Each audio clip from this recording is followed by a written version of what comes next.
Step by elegant step, Meghan Markle is transforming the royal family. Yesterday's announcement by Buckingham Palace that Prince Harry's fiance will join the Queen for Christmas at Sandringham and attend the traditional church service is not just a benevolent gesture from monarch to a much-loved grandson. Instead, it represents a sea change in the Victorian attitudes which for so long have colored the royal approach to modern life.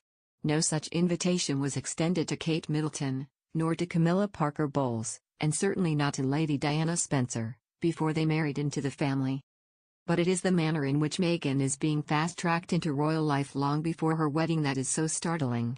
For I can reveal that earlier this week the American actress had another unusual starring role, accompanying Harry and the Queen to the royal household Christmas party hosted by the Lord Chamberlain at Windsor Castle. In a more intimate rerun of her first engagement, at Harry's side in Nottingham earlier this month, Meghan plunged into a sea of welcoming faces gathered in the castle's great reception rooms. This time they were footmen, housemaids, butlers and pages, the domestic staff and gardeners who keep Buckingham Palace and the other royal residences ticking over. While the Queen, escorted by Prince Andrew and her cousins the Dukes of Gloucester and Kent, was greeted with affection, all eyes inevitably were on the smiling figure of Meghan.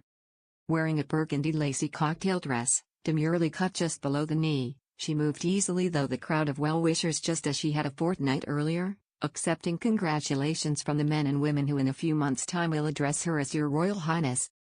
At the party, the formality was kept to a minimum with handshakes rather than curtsies. She asked everyone she met their names and what they did, one guest told me. It was very natural. Just as he had in Nottingham, Harry showed his confidence in her by allowing her to work her part of the room alone.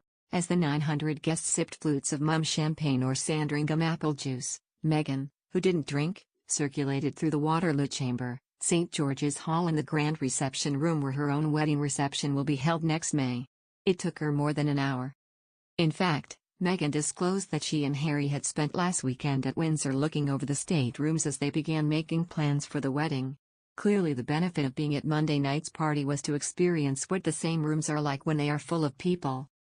Her presence was a surprise to staff, who laughed when the Lord Chamberlain, Earl Peel, said in his address with masterful understatement that next year would be a busy one. He didn't have to mention the royal wedding. But it is the breathtaking speed with which the star of the TV show Suits is being absorbed into the royal world, while still not a royal, that has amazed even the most up-to-date courtiers. Meghan and Harry announced their engagement on November 27, traveled to their first public outing on December 1, and will be seen in public with all the senior members of the royal family in 11 days' time when they attend the traditional Christmas Day service at St. Mary Magdalene Church on the Queen's estate in Norfolk. It will be a testing time for Los Angeles-born Meghan. Christmas at Sandringham is a daunting prospect for an outsider, even one as poised as the 36-year-old Ms. Markle. Meghan's presence means that this Christmas will be a historic one. No unmarried partner has ever been permitted to sit around that polished long table in the green-walled dining room, hung with Spanish tapestries, for the family lunch. Even though she, too, was newly engaged at Christmas 2010, Kate had to wait until the following year after her wedding to receive an invitation. She is now a veteran of 6 such Christmases and will be a valued guide from Meghan. With more than 30 members of the family expected, the numbers are this high only every other year because of guests' commitments to other in-laws. Meghan's first task will be to try to remember all their names. She will also need to know who the Queen's favorites are when it comes to the seating plan for lunch. Usually, it is Princess Anne's son Peter Phillips and the monarch's niece Lady Sarah Chatto who sit either side of the Queen. But yesterday some staff were speculating whether the Queen might place herself between Harry and Meghan. Who knows, everything seems to be up for grabs this year, says a courtier mischievously. Certainly William, who has done so much himself to end royal froider by insisting that his wife's family, the Middletons, are included in royal gatherings, will be excused if he feels a little envy at opportunities being extended to Harry and his fiancée. And what about Prince Charles?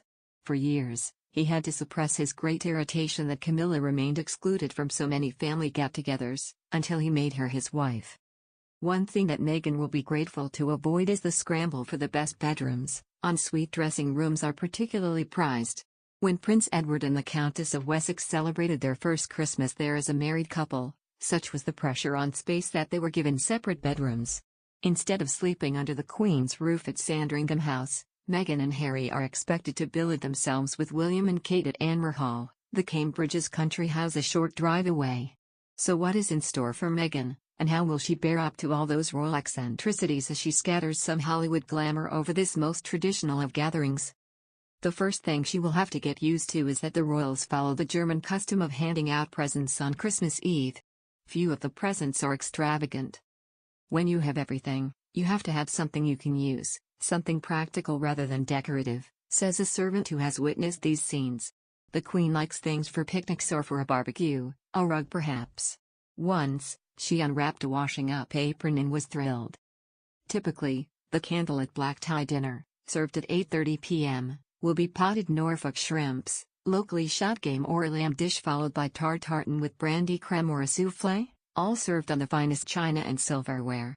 The next morning, after Prince George and Princess Charlotte open their stockings, Meghan and Harry will be readying themselves for the crowds who will greet them outside church. If the weather is fine, the younger royals will walk. Then comes Meghan's most critical moment, Christmas Day lunch. It's traditional fare of turkey with all the trimmings and is followed by not one but two flaming Christmas puddings. Guests sit down at 1:15 p.m. prompt and it's all over in an hour. By the time she and Harry leave, Meghan will also have packed in a post-prandial walk and, of course, watch the Queen's Christmas message on television along with everyone else.